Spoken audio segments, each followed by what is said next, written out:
En el gran libro de la historia universal, Estados Unidos solo ocupa una sola página, un pequeño fragmento en la totalidad de las cosas, pero sin duda esa página está llena de propaganda, espionaje, guerra, sangre, racismo, misoginia y casi toda forma de crueldad.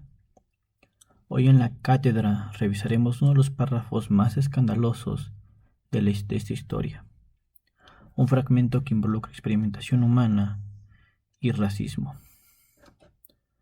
En 1931 ocurría uno de los experimentos más escandalosos y poco éticos, el experimento de Tuskegee. Este estudio fue llevado a cabo en Tuskegee, Alabama, Estados Unidos, entre los años 1932 y 1972. Fue realizado por los Servicios Públicos de Salud americanos y en ese entonces 400 aparceros afroamericanos, que en su mayoría eran personas sin estudios, fueron utilizados para observar la progresión natural de la sífilis. Y con natural me refiero a que no era tratada y eran tan pocos los límites que se podía llegar hasta el grado de la muerte de los aparceros. Los sujetos utilizados en este experimento no dieron su consentimiento, no fueron informados de su diagnóstico y fueron engañados al decirles que tenían mala sangre, que recibirían tratamiento gratuito y un seguro de sepelio en caso de fallecimiento si participaban del estudio. El experimento de Tuskegee, citado como posible la más infame investigación biomédica de la historia de los Estados Unidos, trajo como consecuencia el informe Belmont, la creación del Consejo Nacional de Investigación en Humanos, la petición de la creación de los consejos institucionales de revisión, la existencia de la Oficina de Protección de la Investigación Humana dentro del Departamento de Salud y Recursos Humanos, que es una especie de Ministerio de Salud de los Estados Unidos. Pero hay que ponernos un poco en el contexto de la época. Durante la primera parte del siglo XX, era frecuente afirmar que la sífilis solía afectar más al sistema nervioso en las personas blancas, mientras que la afección cardiovascular era más frecuente en las personas negras. Pero, en el año de 1928, se realizó una investigación en Oslo, cuyos resultados decían que se había encontrado una mayor afectación cardiovascular en hombres blancos y que la afectación neurológica eran muy escasas, por lo que el Servicio de Salud Pública de Estados Unidos decidió hacer un estudio prospectivo similar al de Oslo, estudiando la sífilis en una zona de Alabama con alta prevalencia de sífilis. La idea original la tuvo Talaferro Clark, que propuso observar la evolución de enfermos de sífilis no tratados durante un periodo de 6 a 8 meses y pasarían a continuación a tratarlos según las posibilidades de la época. Sin embargo, y pese a lo que la intuición nos dice, en vez de buscar una zona o una gran cantidad de personas blancas enfermadas de sífilis, los investigadores tomarían un grupo de 600 individuos afroamericanos de Macon County. 399 de ellos ya habían contraído la sífilis previamente y existía un grupo de control de 201 hombres sanos. Les dijeron que por su participación en el estudio recibirían tratamiento, transporte, alimento de manera gratuita y además tendrían un seguro de fallecimiento para cubrir sus gastos de entierro. Obviamente tendrían que renunciar a una autopsia y jamás se les comunicaría que tendrían sífilis. Resulta que se engañaría a los participantes diciéndoles que tenían bad blood, que es algo así como mala sangre, que lejos de ser un término científico y muy específico, es en realidad un término poco claro para referirse a diversas enfermedades que van desde la sífilis, la anemia o incluso pueden referirse a algo tan simple y tan vago como lo es la fatiga. Lo peor es que jamás se les trataría, ni con las posibilidades de la época, ni con tratamientos desarrollados años más tarde. La financiación de este y otros estudios sobre la misma enfermedad correrían a cargo de la Fundación Julius Rosenwald, y sin embargo, la crisis bursátil de 1929 provocó que se retirara la financiación. Pero el estudio continuó a pesar de carecer de recursos. Al parecer, algunos miembros del estudio plantearon que efectuó una observación más larga, a lo que Clark Talafierro discrepó y finalmente abandonaría el estudio al año de su comienzo.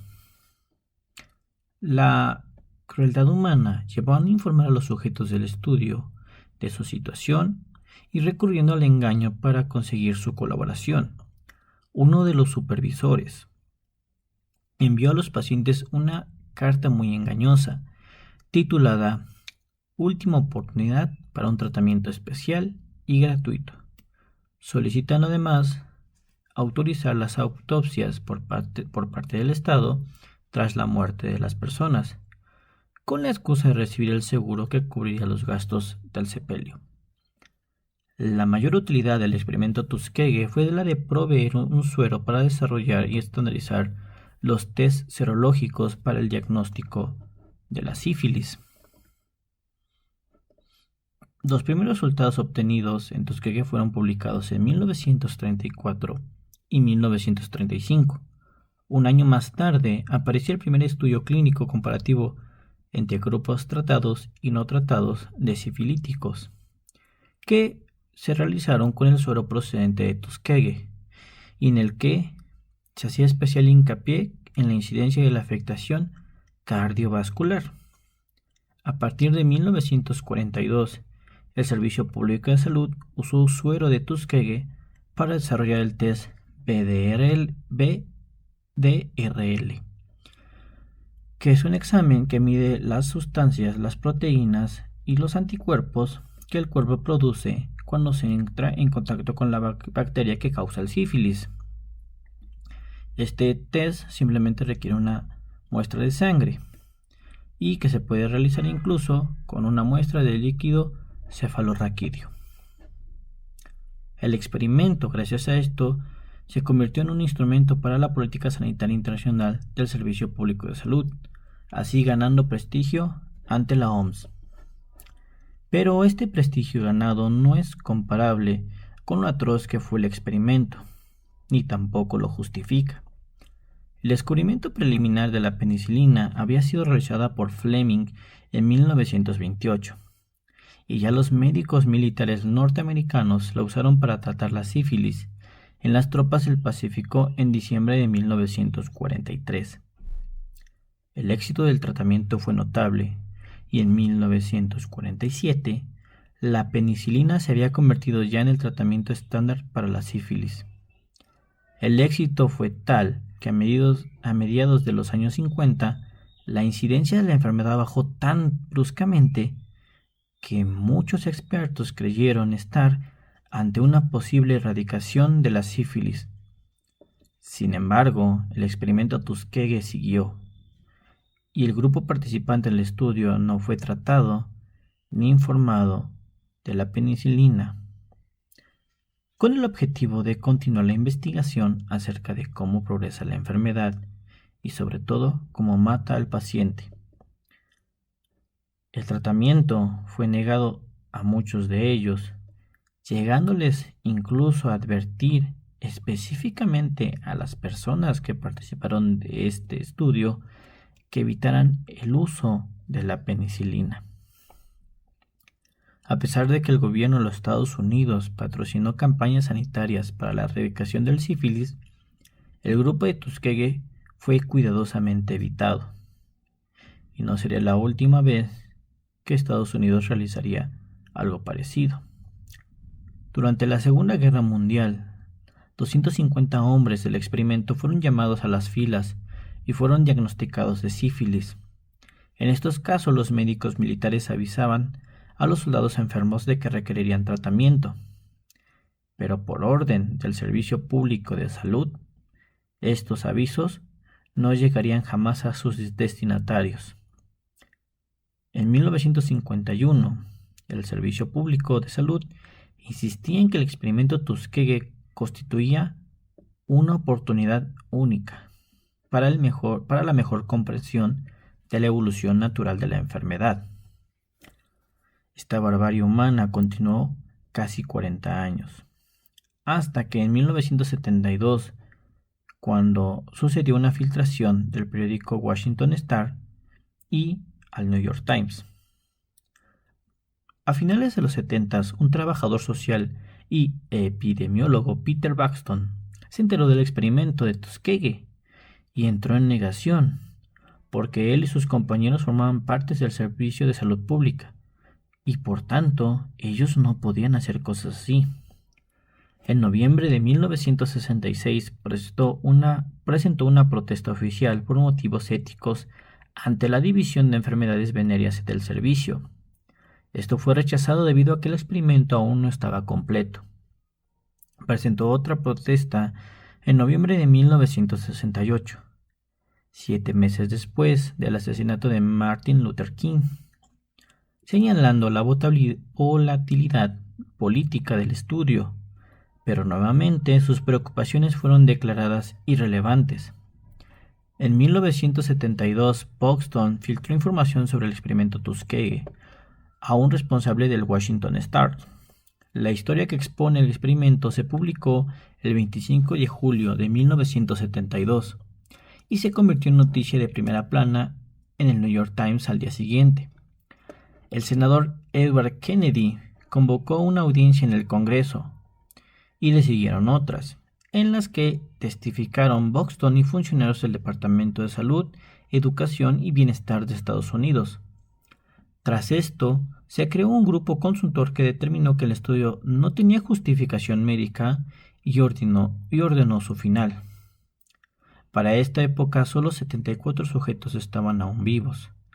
De los 399 participantes infectados, 28 habían muerto de sífilis y otros 100 de complicaciones médicas relacionadas. Además, se sabe que 40 de las esposas de los sujetos resultaron infectadas y aproximadamente 19 niños nacieron con sífilis congénita. Como parte del acuerdo establecido en un juicio de acción popular iniciado por la Asociación Nacional para el Avance de la Gente de Color, se compensó a los supervivientes y familiares que habían sido infectados a consecuencia del estudio, con $9 millones y la promesa de tratamiento médico gratuito.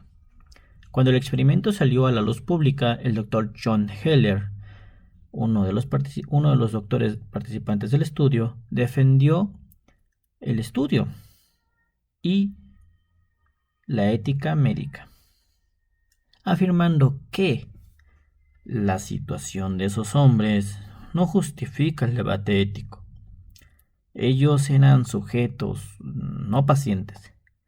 Eran material clínico, no personas enfermas. En 1974, parte del Acta Nacional de Investigación se convirtió en ley, creando una comisión que estudiaba y regulaba la investigación en humanos. El 16 de mayo de 1997, con 5 de los 8 supervivientes presentes en la Casa Blanca, el presidente Bill Clinton anunció planes para el establecimiento del Centro Nacional de Bioética en Investigación y Atención de la Salud de la Universidad de Tuskegee. Además, pidió disculpas formales a los participantes del experimento. No se puede deshacer lo que ya está hecho, pero podemos acabar con el silencio. Podemos dejar de mirar a otro lado. Podemos mirarlos a los ojos y finalmente decir que son parte del pueblo estadounidense, que lo que hizo el gobierno fue vergonzoso y que lo siento. A pesar de las disculpas de Bill Clinton, los efectos del experimento siguen presentes en los libros de historia y medicina. El experimento dañó el nivel de confianza de la comunidad afroestadounidense en la salud pública y de la donación de órganos, así como ser causa de la resistencia de muchos de ellos a someterse a reconocimientos de salud preventivos. Todo porque temen a ser utilizados indebidamente como conejillos de indias. Si tomamos el contexto del momento histórico en que comienza el estudio, resulta que la ética del experimento Tuskegee puede considerarse como restringida al principio del estudio, pero no maligna. En 1932 los tratamientos para la sífilis eran a menudo poco efectivos y tenían graves efectos secundarios.